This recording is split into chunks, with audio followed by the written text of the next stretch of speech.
So we have the content owner's perspective and the advertising agency perspective. Now it's the marketer's perspective.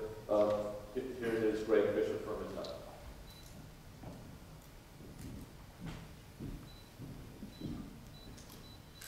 Tons of people out here today. Everyone's out drinking. So I'm Greg Fisher. I run the advertising and marketing services here at APAC, and I spend a lot of my day thinking about communication strategies and how all of our different assets and components and channels all work together. And increasingly, video has become more of a driver of those communication strategies. Previously, I think it would be more of a component or an add-on to an overall strategy, whether you're talking to consumers or business or opinion leaders. Today, it's much, much more of a driving factor. And so I'm going to talk about 2 quick points today. The first one is really thinking about your video as a holistic strategy. And I think my company, along with most everybody, we're doing a lot of separate video, whether it's production or strategies across many, many different channels. And I listed out all of these channels, and I think that we're doing a significant amount of video production in all of them. And moving forward, actually starting next quarter, we're going to be creating a 30-week roadmap corporate-wide on every bit of video production that's happening, because there's so much integration and synergy that happens between them. Whether or not you're talking about a strategy between shooting for TV versus online video versus maybe an extension where you need some of that footage for viral, rather than having to do multiple shoots or multiple cuts of that. If you can really see further out in the future, you can do a lot better job of lowering your production costs overall, and really thinking about how to do things in a much tighter, integrated, more efficient way. Another component of this is really important is actually thinking about your communication strategy as you talk to the consumer, going all the way through the purchase funnel. Each of those assets really should have a very distinct communication objective, and when you're considering your video strategy, making sure you're doing that and incorporating it into everything you do, whether it's in one of those 5 stages and also the channel that it's going through. So that's the first thing. The second one is get creative. Everybody's doing video now, and it's getting more and more difficult to break outside the rest of the crowd and get people to pay attention to you. So as we're doing more and more video, we're thinking about ways to get those viewers more engaged beyond just having entertaining content.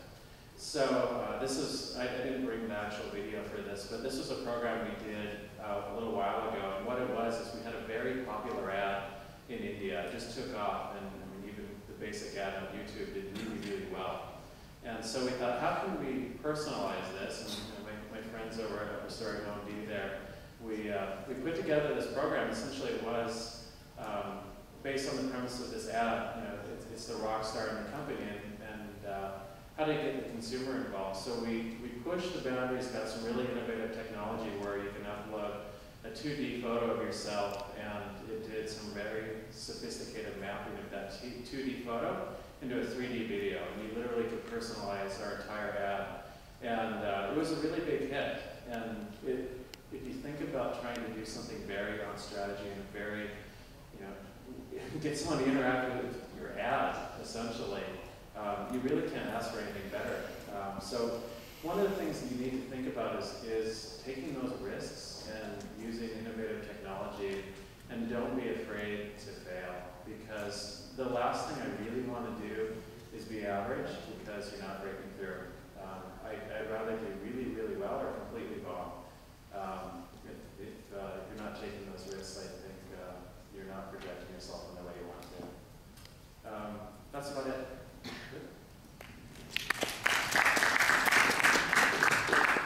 Thanks very much. Last up is Ken Chang from the newly launched CinMSN video to add the video portal's perspective. So Ken, come on.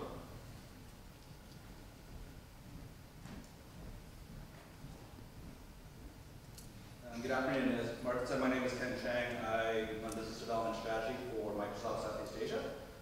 And I want to talk about a partnership that we just launched in Singapore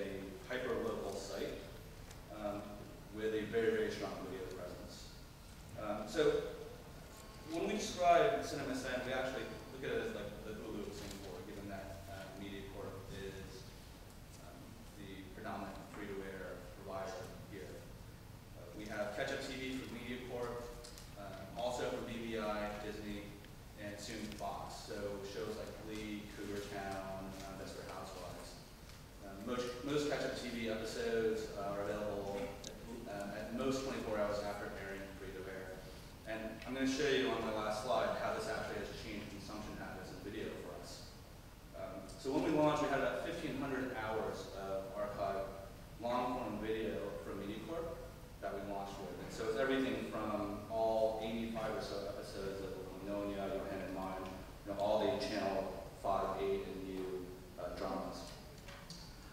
We also had short-form video clips from MediaCorp, so entertainment clips, predominantly Channel News Asia clips, as well as clips from other global providers like ATN, Discovery, Bang, and Splash.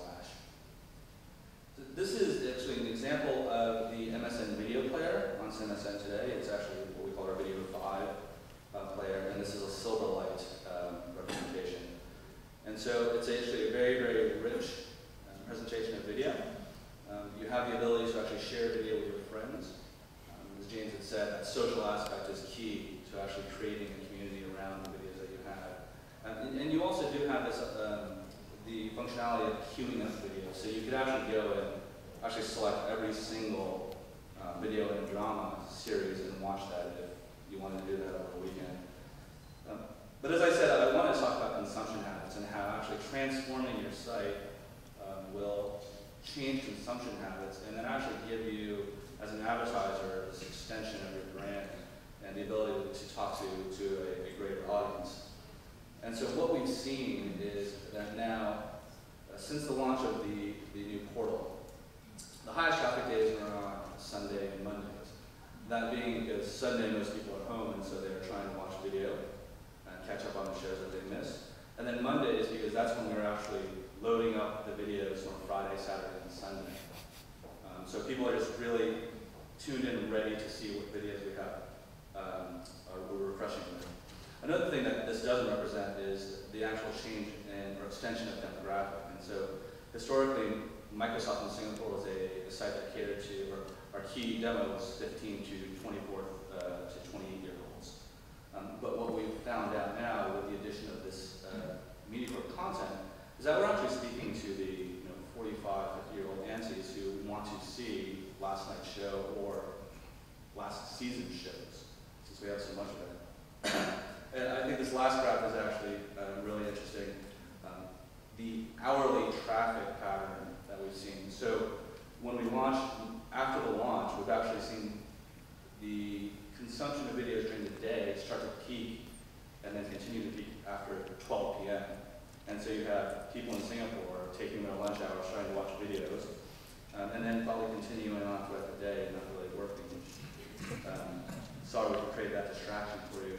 But it's incredible to see how these consumption habits have changed for our site and how it's actually attracted advertisers who either want to have an extension of their offline TV campaigns online or who want to have new campaigns online to attract a different audience.